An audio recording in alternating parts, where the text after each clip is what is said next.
Somos aquí varios colectivos, organizaciones, movimientos, etc. Y estamos aquí luchando por la derogación de la ley de extranjería,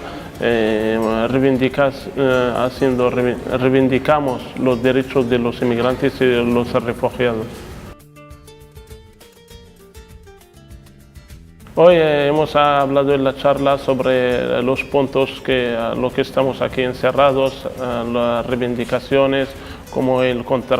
papel sin contrato de un año que está exigiendo la ley, ese contrato de 40 horas que es difícil encontrar ahora los trabajadores en el pueblo español. Además, el padronamiento, estamos reivindicando el padronamiento sin domicilio fijo, nacionalidad sin examen, que la mayoría de los inmigrantes no han tenido estudios, es difícil sacar estos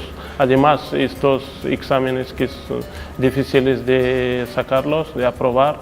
y también no a la ley de extranjería que está matando cada día, ¿no? Por las fronteras, los CIEs, en los mares y tal. Y también a la sanidad, que es un derecho de todas las personas. Entonces estamos reivindicando por tener ese derecho,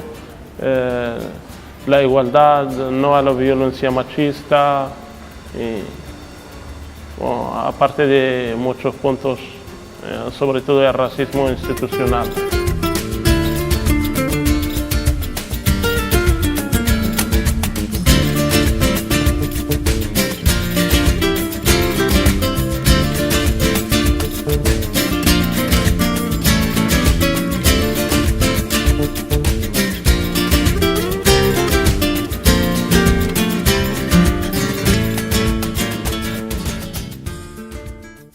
Mezcladís es un proyecto social,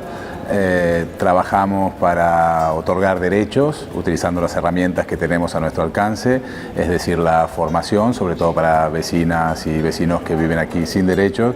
que luego de hacer la formación en el ámbito de la hostelería, hacen prácticas en empresas, intentamos que haya ofertas de empleo y regularizaciones por arraigo. Luego lo acompañamos esto con tareas de desarrollo comunitario, educativas, de sensibilización, cuestionando el modelo migratorio actual, que consideramos que tiene que ser cambiado de cuajo, y esto se complementa con un modelo y una estructura sostenible que permite generar nuestra propia economía para tirar adelante nuestro proyecto.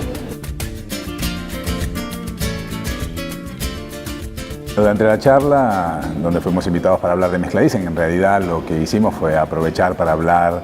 y cuestionar el marco regulatorio actual, las políticas migratorias criminales que lleva adelante Europa, que han dejado 15.000 muertos en el Mediterráneo tan solo desde el 2014 hasta ahora, y es fundamental generar estos espacios de reflexión para empezar a cuestionar este modelo y no solo cuestionarlo, empezar a proponer alternativas, porque estamos en una situación que no es sostenible ni desde el plano de vista moral, ni desde el plano de vista económico, ni político, y bueno, y aprovechamos esta ocasión para reflexionar sobre estos temas.